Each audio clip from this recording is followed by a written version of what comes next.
राम कृष्ण भगवान की जय। लक्ष्मी नारायण भगवान की जय। शिव शंकर भगवान की जय। सद्गुरु टेमराम महाराज की जय। सद्गुरु सर्वानंद महाराज की जय। सद्गुरु शांति प्रकाश महाराज की जय। सद्गुरु हरिदास राम महाराज की जय। श्री गुरुदेव भगवान की जय। सर्व संतन महात्मा की जय।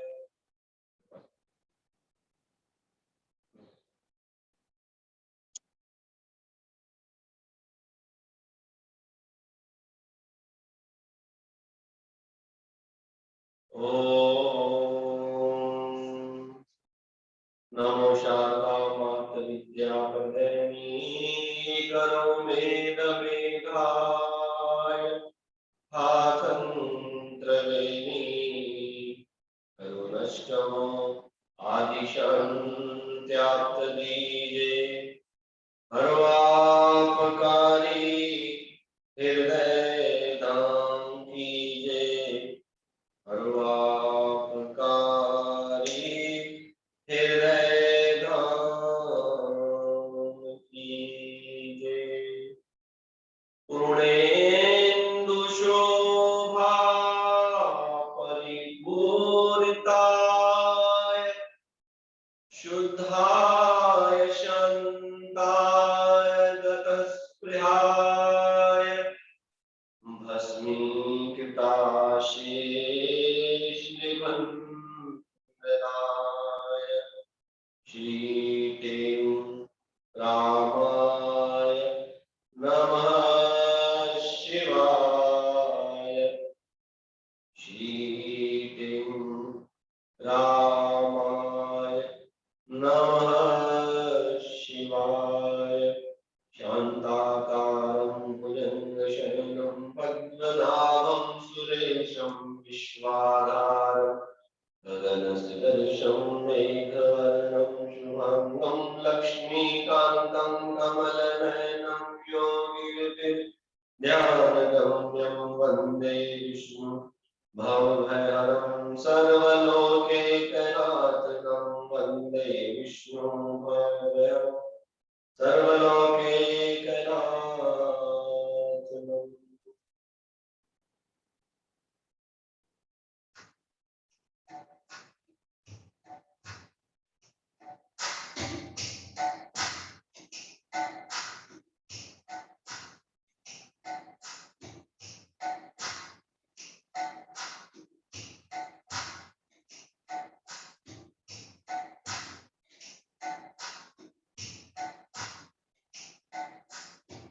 कहे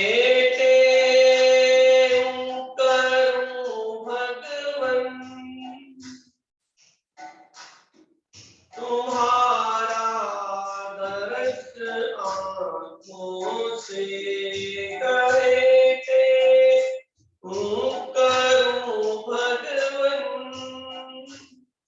तुम्हारा दरस आँखों से तुम्हारा दरस आँखों से तुम्हारा दरस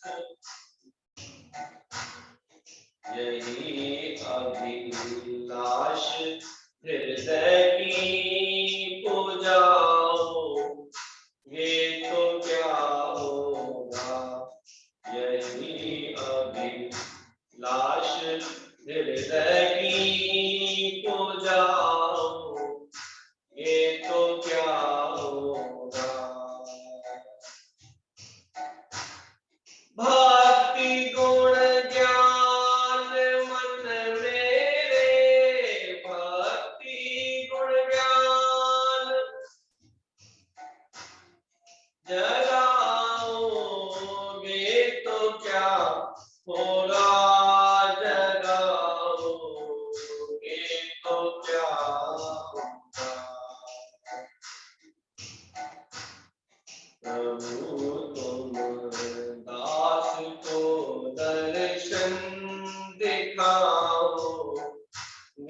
तो क्या होगा प्रभु तुम दास को दर्शन दिखाओगे तो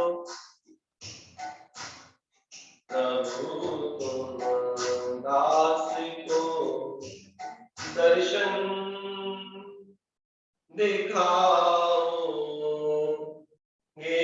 तो क्या होगा। परम आदरणीय परम श्रद्धेय आचार्य वंदनीय सद्गुरु टेंगराम जी महाराज, उनके स्वरूप में बैठे हुए गुरु महाराज जी की प्यारी भागों वाली साथ संगत, सभी प्रेम से बोलेंगे हरे राम हरे राम हरे राम।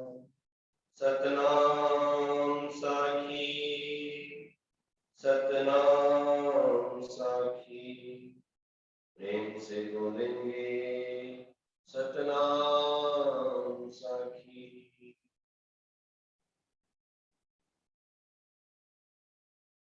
सद्गुरु महाराज जी की अमृतमयी वाणी जो कि हम नित्य प्रति श्रवण कर रहे हैं, सद्गुरु महाराज जी का ये अमृतमय भजन, जिसकी ये अंतिम पैराग्राफ आज हमने पूर्ण किया।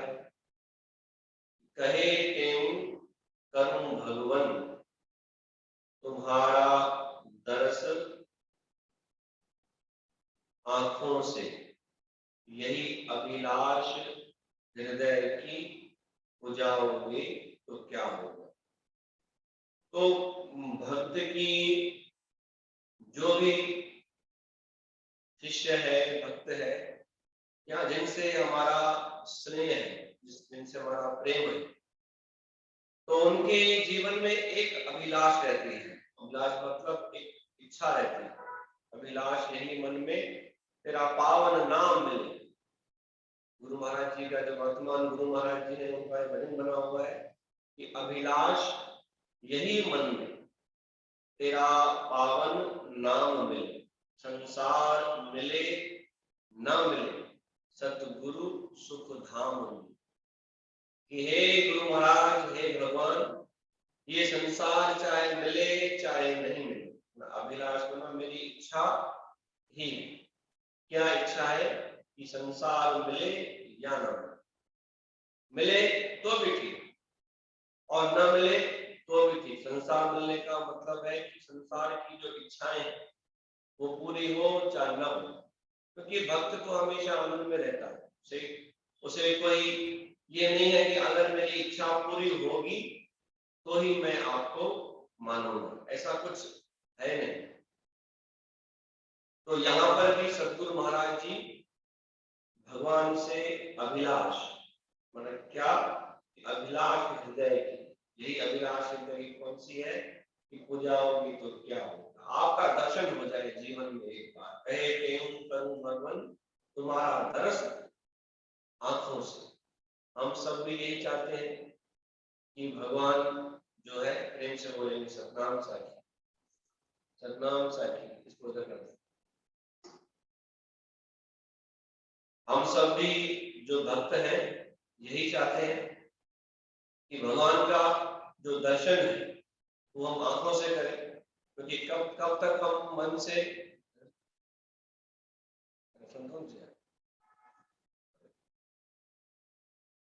सतनाम साखी।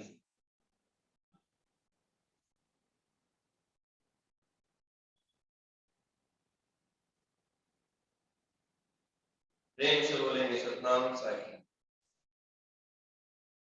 जैसे जिस प्रकार से हमें भी यही इच्छा होती है कि कब तक हम मन से, हम आंखें बंद करते हैं तो गुरुदेव के परमात्मा के दर्शन होते हैं, और साक्षात हो ना, आंखें मिली है तो उन आंखों से दर्शन करना चाहते हैं कि कैसे होते हैं भगवान, कैसे होते हैं हमारे गुरुदेव के नाम सुना है कितना, कैसे होते हैं।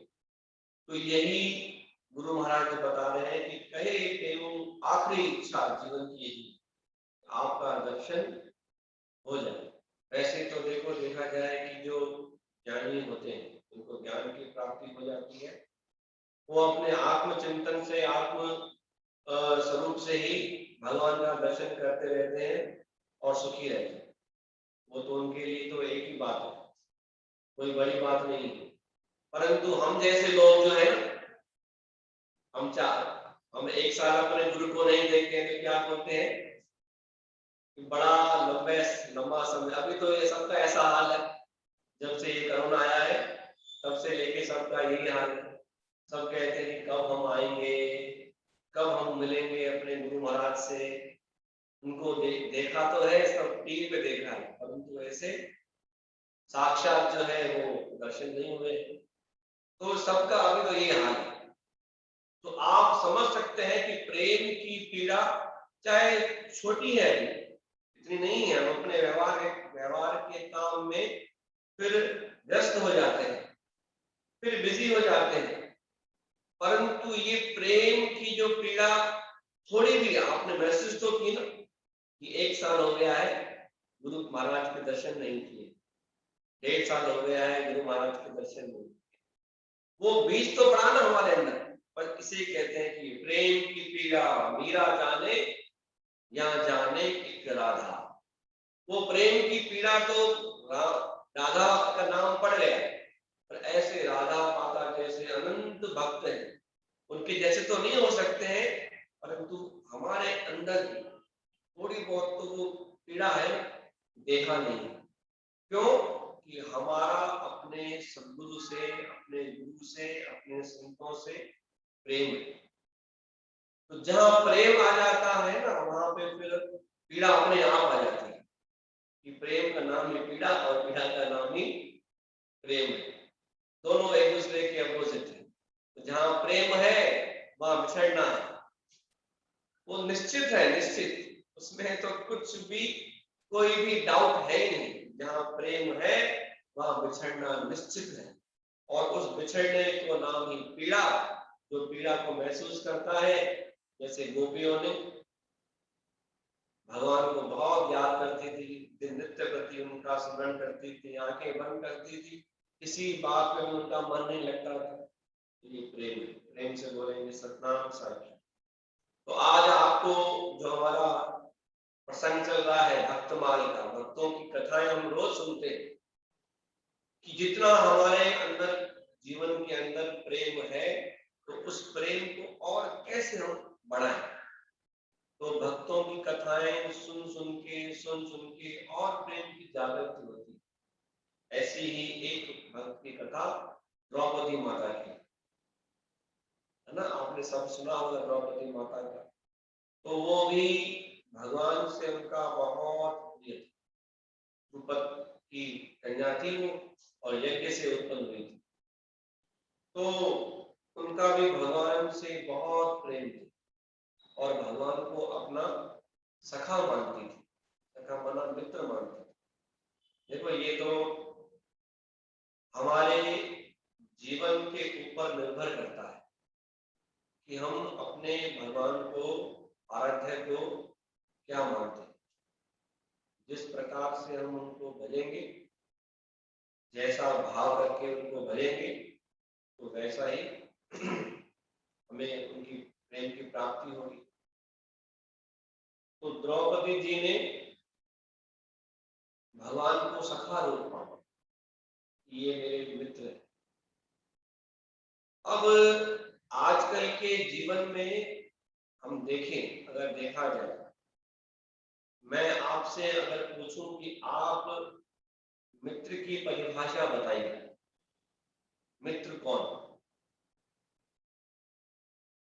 तो आप कहेंगे कि मित्र वही जो दुख में, सुख में, माना जीवन के हर एक घड़ी में हमारा साथ दे, हमको काम आए, हम उनके काम आए, और जीवन के ऐसे लम्हे जो हम उनके साथ बिता सके।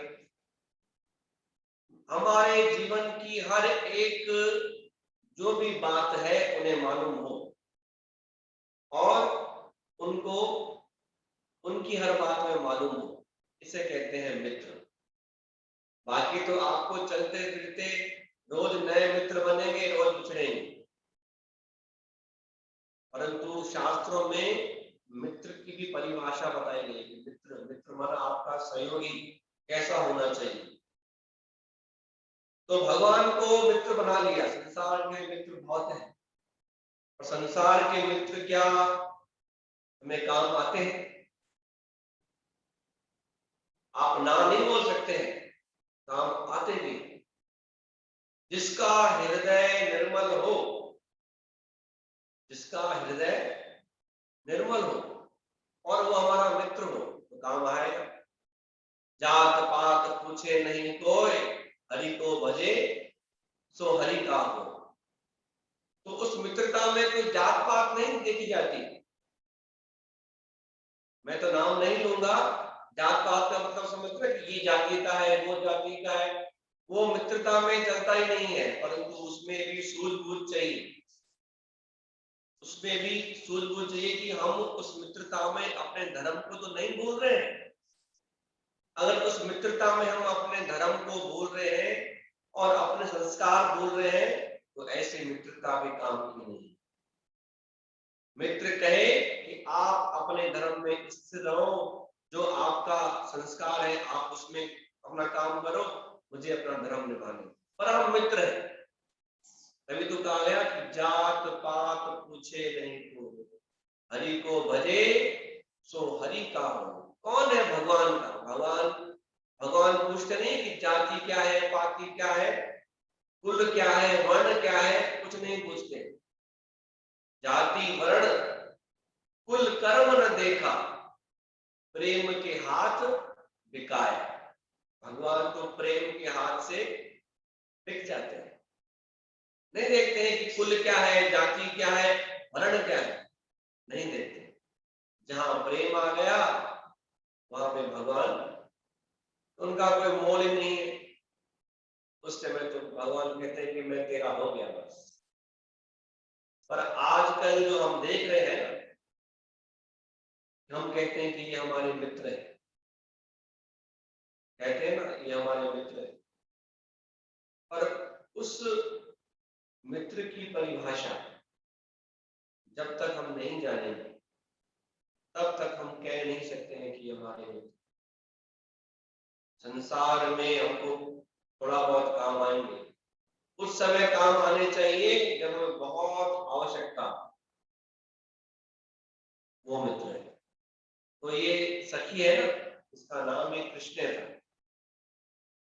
सखी सखी थी ना, जैसे भगवान का रूप था ना श्याम सलोना, तो शास्त्र में उल्लेख आया कि माता द्रौपदी का रूप भी ऐसा ही, श्याम वर्ण की थी, मतलब न ज्यादा काली थी और न ज्यादा गोरी थी, श्याम वर्ण थी।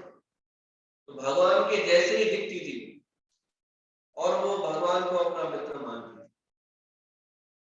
और मित्र मानने के साथ साथ उनमें श्रद्धा भी थी, क्योंकि पता था कि ये कृष्ण है ना, ये अवतार है, भगवान का रूप है, ऐसी ऐसी भावना करके मानती हूँ। पर मेरा मित्र है।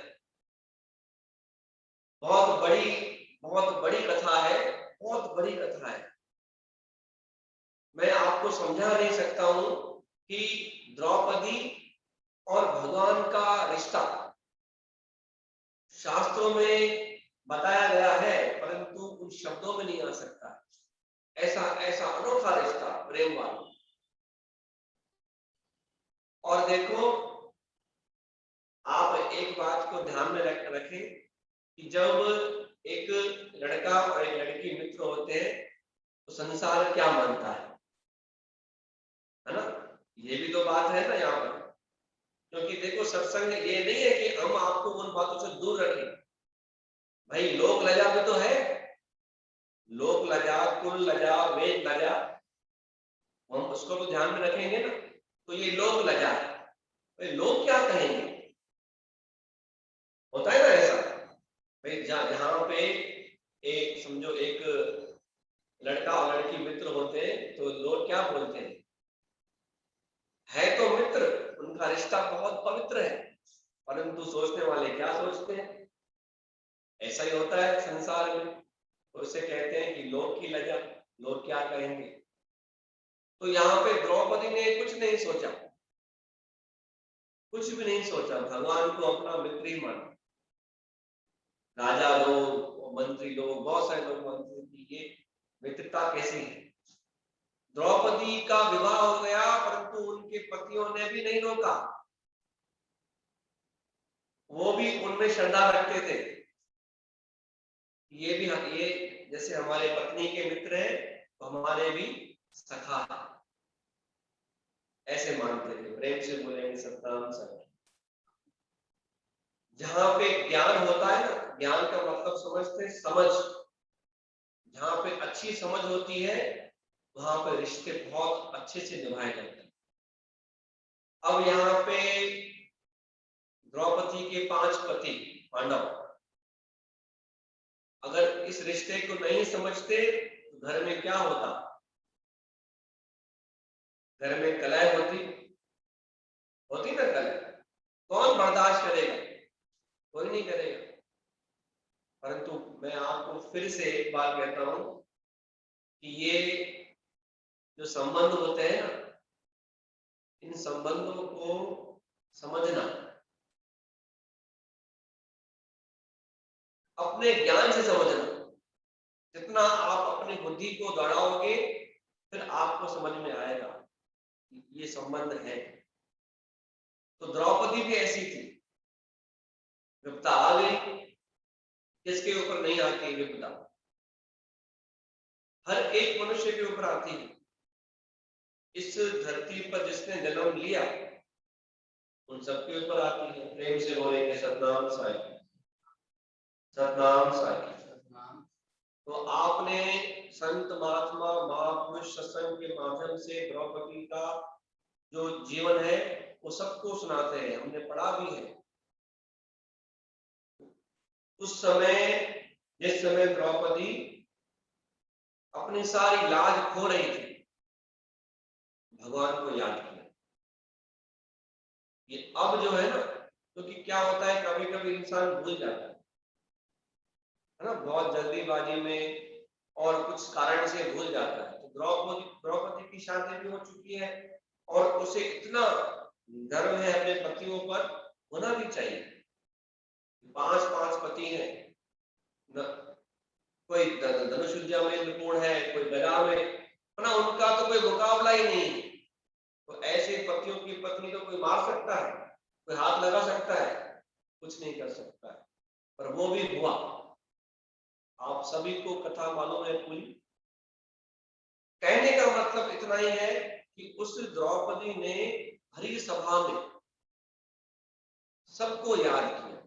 इस उदाहरण से हम आपको समझाना चाहते हैं कि हम अपने जीवन में दुख की घड़ी में सबको बुलाते हैं, भाई ये मेरा साथ देगा, उसको फोन करते हैं, वहां से जवाब आता है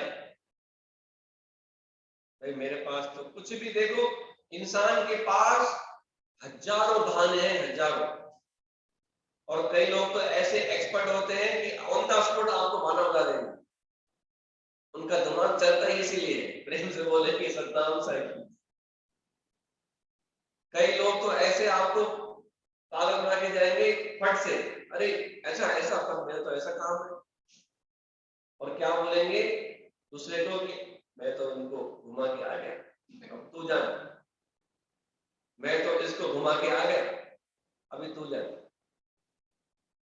फिर उसको हम फोन करेंगे, चिट्ठी करेंगे, पत्री करेंगे।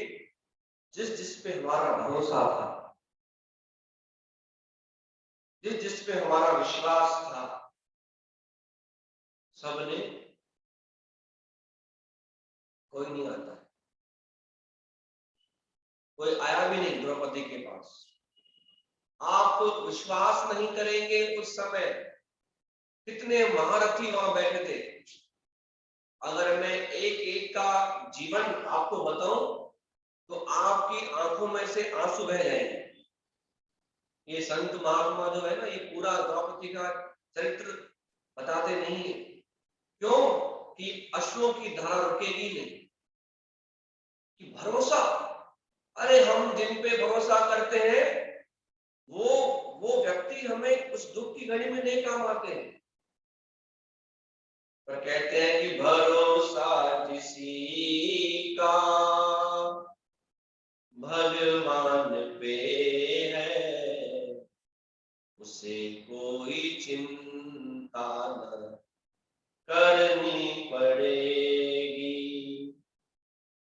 जमाना उसी को डुबाना ही चाहे,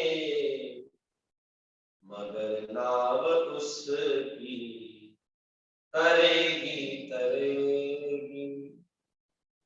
ये जमाना कितनी भी कोशिश कर ले, ये संसार कितनी भी कोशिश कर ले, ये आपके झूठे मित्र कितने भी आपको पागल बना ले, परंतु जमाना किसी को डुबाना भी चाहे मगर नाव उसकी तरेगी तरे। क्यों? भरोसा आखिरी में आता है भगवान पर भरोसा। अब देखो, जिस समय द्रौपदी ने भगवान कृष्ण को याद किया सभा में, उस समय क्या, कैसे याद किया? उस समय मित्र नहीं कहा, उस समय कहा हे मधुसूदन, हे दीन दयालु। ना आप जिस समय बहुत कोई परेशान हो और दिल से जो निकलती है ना वो प्रार्थना, वो सीधा भगवान के चरणों में, गुरु के चरणों में पहुंचती है कि अब तो जाना ही पड़ेगा, अब तो और कोई रास्ता बचा ही नहीं है, अब तो बस जाना ही पड़ेगा। भगवान तो ऐसे भागे चप्पल भी नहीं पहने और द्रौपदी की आके लाज बच गई। सुनते हैं ना, बहुत बार सुनिए कथा। तो मेरे कहने का मतलब सिर्फ इतना है कि भगवान ने द्रौपदी की लाज भरी सभा में, कहां भगवान और कहां द्रौपदी, और भरी सभा, लोग बैठे हुए हैं सब, इतने बड़े बड़े लोगों में उस स्त्री को, अकेली स्त्री को, जिसमें 10,000 हाथियों का बल है। कितने? शास्त्रों में आता है ज्यादा भी हो सकता है, परंतु आता है कि 10,000 हाथी, इतना बल था दुशासन की बाहों में। वो भी थक गया। आप समझ सकते हैं कि एक हाथी में कितनी शक्ति होती है। ऐसे 10,000 हाथी, इतना बल था उसकी भुजाओं में, दुशासन की भुजाओं में, कहते हैं। तो वह भी उस द्रौपदी की साड़ी उसको नग्न तक नहीं कर सका। वो खींचते खींचते खींचते खींचते थक गया, परंतु वो साड़ी खुली ही नहीं कि नारी है कि साड़ी है, कि साड़ी है कि नारी है। ऐसे बताते हैं महात्मा कि भाई ये नारी है या साड़ी है, साड़ी की बनी हुई है। इतने सभा में अंबार लग गए कपड़ों के, इतनी बड़ी साड़ी होती नहीं है कभी, परंतु वो साड़ी खुली नहीं। क्यों नहीं खुली? एक भरोसा, भगवान पर भरोसा करिए। कथा तो और बड़ी है, कल भी ये कथा चलेगी। मैं आपको बता देता हूं कि एक बार सत्यभामा थी ना, जानते हैं आप? भगवान कृष्ण की पत्नी थी ना। तो सत्यभामा ने माता द्रौपदी की, माता आपस में बैठती है तो चुप करती है ना। अब जहां 4 माताएं मिल जाए वहां बात नहीं हो तो असंभव है, असंभव। वहां टिक टिक टिक टिक होती चलेगी। तो यहाँ पर भी ऐसी बात है। सत्यभामा ने माता द्रौपदी से पूछा, प्रश्न पूछा कि आप अपने पतियों को कैसे खुश रखती हैं? वो आपके अधीन है। भाई कोई जादू मंत्र करती है, कोई टोना करती है, कोई धागा बांधती है, आप करती क्या है? अपने पतियों को क्या करते हैं जो आपके पीछे पीछे घूमते रहते हैं? तो ये इसका प्रश्न है। इसका जवाब आपको कल देंगे क्योंकि आज समय हो गया है ना। प्रेम से बोलेंगे सतनाम साहिब। तो इसका जो आंसर है, और सच्ची में पूछा है प्रश्न, क्यों पूछा है कि देखो, परिवार हरा भरा हो, बड़ा खुश परिवार हो, तो दुनिया की नजर उस पे ही जाती है। भाई आखिर है क्या बात? इस परिवार में धन की कमी नहीं है, इस परिवार में जो जो भी व्यक्ति रहते हैं बड़े खुशहाली से रहते हैं, जो बच्चे हैं वो खुश हैं, ब्राह्मण अतिथि आ रहे हैं, कमी नहीं है, दान पुण्य हो रहा है, जो भी घर पे आ रहा है खुश होके जा रहा है। तो लोगों को यही तो सहन नहीं है, यही तो बड़ी बात है। लोगों को बोलते कि है क्या इस घर में, इस परिवार में है क्या ऐसा कि जो भी जाता है खुश होके जाता है। संसार का रोग यही है कि खुश, किसी को खुश होना, खुश होकर देखना, वो नहीं देख सकते। तो इसलिए अपने गमों को छुपा कर हंसते रहना, दुनिया तो चलती रहेगी। बोलो गुरुदेव भगवान की